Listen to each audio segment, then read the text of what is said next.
గ్రహించడం ద్వారా నిత్య శాంతిని, సమాధానాన్ని పొందుకొని ఇలాగా మీ మధ్యకు వచ్చి సువార్తని, సత్య సువార్తని మేము పొందుకున్నటువంటి సంతోషాన్ని, సమాధానాన్ని మీకు కూడా తెలియచేయాలని మరి మీ ముందుకు రావడం జరిగింది. అదేమంటే 2025 సంవత్సరాల క్రితం మనిషి కుమారుడుగా ఈ లోకంలో, పాపలోకంలో చెడి పడిపోయి తిని త్రాగి సుఖిస్తున్నటువంటి మానవులందరినీ మరి ఆ యొక్క పరమాత్ముడైన యేసు ప్రభు వారు మరి ఆ రూపాన్ని, మనుష్య కుమారుని యొక్క ఆకారాన్ని ధరించుకొని మన మధ్యకు వచ్చి మనతో మాట్లాడటానికి ఆయన కన్య మరియ గర్భాన 2025 సంవత్సరాల క్రితం సశరీరుడుగా భక్తిహీనులు, మనం ఇంకా భక్తిహీనులై ఉండగానే ఆయన మన కొరకు వచ్చి సువార్త ప్రకటించిన వారుగా ఉన్నారు. కనుక ఆ మాట తెలియజేసింది శిష్యులకి, మీరు సర్వలోకంకి వెళ్ళి సర్వ సృష్టికి సువార్త ప్రకటించమని తెలియజేసినారు. నమ్మి బాప్తిసం పొందినవాడు రక్షింపబడును, నమ్మనికి వానికి శిక్ష విధింపబడునని తెలియజేస్తున్నారు. పిల్లరా, మీరు ఎక్కడైనా పనికి వెళ్ళినప్పుడు నెలంతా కష్టపడితే వచ్చేది జీతము. కాబట్టి అది మరి అదంతా కూడా చూసినటువంటి యజమాని మీకు జీతం ఇస్తాడు. అయితే దేవుడు మనల్ని పుట్టించిన నాటి నుంచి మనం మరణించే వరకు కూడా ఒక జీతం ఉన్నది. మనం చేసే క్రియలు అవి మంచివైనా సరే, చెడ్డవైనా సరే, విమర్శ దినమున మా యజమానుడైనటువంటి దేవునికి లెక్క అప్పచెప్పాలి. కాబట్టి అది ఎటువంటి పని చేసినప్పటికీ ఒక దినము లెక్క చెప్పాలి. కనుక ఈ లోకంలో ఉన్నప్పుడు మనం యాత్రికులము, పరదేశులమని భయమును, భక్తి కలిగి దేవుని అనుసరించాలి. సృష్టికర్తని గుర్తు చేసుకోవాలి, జ్ఞాపకం చేసుకోవాలి. ఆ సృష్టికర్తే ప్రభు అయిన యేసుక్రీస్తు వారు. అందుకని అంటున్నాడు ప్రభు అయిన యేసుక్రీస్తు వారు, నేనే మార్గము, నేనే సత్యము, నేనే జీవము, నా ద్వారానే తప్ప ఎవడును తండ్రి వద్దకు రాలేడని తెలియజేస్తున్నాడు. కాబట్టి ఆయన మార్గము, సత్యము, జీవము అయి ఉన్నటువంటి దేవుడు. కనుక ఆ మార్గంలో నడిస్తే మనకి శాంతి ఉంటుంది, సమాధానం ఉంటుంది, నెమ్మది ఉంటుంది. ఒక దినమున ఈ లోకంలో మనం కన్ను మూస్తే, మనం మొన్నటి వరకు చూసాం కదండి, కరోనా భయంకరమైనది.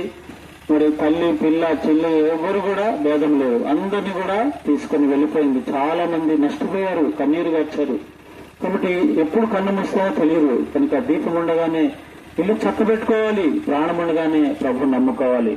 అందుకని సత్యసువార్త అయిన బైబిల్ గ్రంథం ఈ విధంగా హృదయము మోసకరమైనది, అది ఘోరమైన వ్యాధి కలది. కనుక మన హృదయం చెప్పే మాట మరి మన హృదయంలోంచి అనేకమైనటువంటి దురాలోచనలు, మార్క్స్ వార్త 7:21 వచనంలో అనగా లోపల నుండి అన్ని కూడా చెడ్డవన్నీ కూడా బయటకు వస్తాయి. కాబట్టి ఆ చెడ్డవన్నీ తీసేసుకొని ప్రభువుని యేసుక్రీస్తున్నాను ఇప్పుడే అంగీకరించి ఒక్క మాట చాలు, యేసు ప్రభువా నేను పాపిని, నన్ను కరుణించు అని ఒక చిన్న ప్రార్థన మీ హృదయంలో చేసుకుంటే ఇప్పుడే ఈ క్షణం అందే ప్రభువుని యేసుక్రీస్తు వారు మీకు హృదయంలోకి వస్తాడు. మీ హృదయంలోకి వచ్చుట ద్వారా మీకు శాంతి దొరుకుతుంది, సమాధానం, నెమ్మది దొరుకుతుంది. అటువంటి నెమ్మది మరి మీ హృదయంలో రావాలని, ఆ ఉగ్రత నుండి తప్పించాలని ఒక దినము మత్తయి సువార్త 24వ అధ్యాయంలో తెలియజేసిన మాట, ఆ దినమున ఏ శరీరం కూడా తప్పించుకోలేడు. నోవహు దినాల్లో ఏ విధంగా ఉందో, సొదొమ గొమొర్రా పట్టణం మీద ఏ విధంగా అయితే అగ్ని గంధకాలు కురిపించారో, ఇప్పుడున్నటువంటి ఆకాశం, భూమి భక్తిహీనుల తీర్పు కొరకై అగ్ని చేత నిల్వ చేయబడిందని ప్రభు అయిన యేసుక్రీస్తు వారి పరిశుద్ధ గ్రంథం తెలియజేస్తుంది. కాబట్టి ఆ ఉగ్రత నుంచి తప్పించాలంటే ఇప్పుడే అనుకూల సమయం, ఇప్పుడే రక్షణ దినం. ఈ కృపకాలము ఇది దాటిపోయిన తర్వాత ఇక మనం ఎంత ప్రార్థించినా, ఎంత మోకరించినా మన ప్రార్థన వినేవాడు ఎవరూ లేరు. కనుక ఈ కృపకాలంలో ఉండగానే, మీరు ఇంకా సజీవులుగా ఉండగానే మీ హృదయంలో ప్రభువుని యేసుక్రీస్తుని అంగీకరించండి. లేనట్లయితే లోకంలో మరి అక్కడ ఏర్పును పండ్లు కొరకటే ఉండును. కాబట్టి ఆ ఉగ్రత నుంచి తప్పించబడాలంటే, ఆ నిత్య నరకాన్ని నుంచి తప్పించబడాలంటే, నరకం అంటే ఆశామాసి కాదు, అది బగబగ మండే అగ్నిగుండం. నరకమంటే ఆశామాసి కాదన్నా, అది బగబగ మండే అగ్నిగుండమన్నా. అందులో పడినవాడు చావడు, మరి మంటలేమో ఆరవు, కానరాదు ఏదరి నరకమంటే.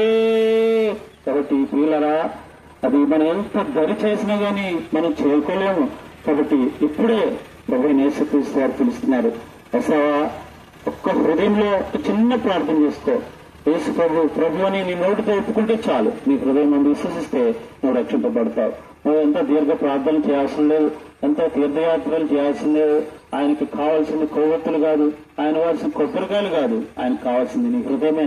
నీ చెడిపోయిన హృదయాన్ని ఇస్తే ఆయన బాగు చేస్తాడు. డాక్టర్ దగ్గరికి వెళ్తే మన బాధ అంతా చెప్పుకుంటాం కదా, డాక్టర్ గారు మరి దగ్గర ఏమైనా దాస్తామా? కాబట్టి దేవుని దగ్గరికి వచ్చినప్పుడు కూడా నీ హృదయంలో బాధ అంతా చెప్పుకొని కన్నీరు గడిస్తే నీ హృదయంలోకి వస్తాడు. ఆయన నీ హృదయంలో ఉన్నటువంటి చెడుగంతా తీసేస్తాడు. నీ హృదయంలో శాంతి, సమాధానం, నెమ్మది దొరుకుతుంది. కాబట్టి ఇంకా ఎవరైతే ప్రభు యేసునందు విశ్వాసం ఉంచలేదో ఇప్పుడే అనుకూల సమయం. మీ కొరకు చిన్న ప్రార్థన చేసి ముందుకెళ్తాం. ఈ సత్య సువార్తను తీసుకొని పత్రికలు చదవండి. మీరు మీ కుటుంబాన్ని మరి గొప్ప ఆత్మరక్షణ పొందాలని ప్రభు యేసునందు విశ్వాసం ఉంచుము. అప్పుడు నీవును నీ ఇంటి వారిని గొప్ప ఆత్మరక్షణ పొందుతారు. మీ కొరకు చిన్న ప్రార్థన చేసి ముందుకు వెళ్తాం.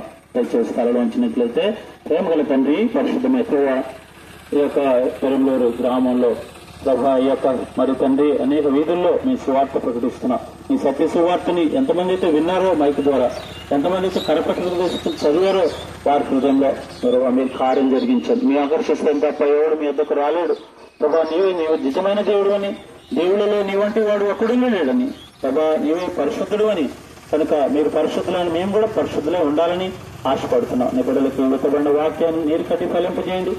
ప్రభునందు మా ప్రయాస వృధా కాకుండా, గాలికి ప్రయాసపడినట్లు కాకుండా ఒక ఆత్మనైనా ప్రభు రక్షించబడటానికి సహాయం తెచ్చింది. పరలోకంలో ప్రభానైనా ఒక దినాన మేము ప్రభా అందరి బిడ్డలు చూడటానికి సహాయం తెచ్చేయమని, ఇతబడిన వాక్యం నీరు కట్టి ఫలింపజేయమని ప్రభా ముందుకు వెళ్తున్నాం, సహాయం చేయమని ప్రభు యేసుక్రీస్తు నామంలో ప్రార్థించి స్తుతించి అడిగి వేడుకొంచున్నాం తండ్రి. ఆమేన్. बोलो यीशु मसीह के, जल्दी आने वाले यीशु मसीह के, हालेलुया।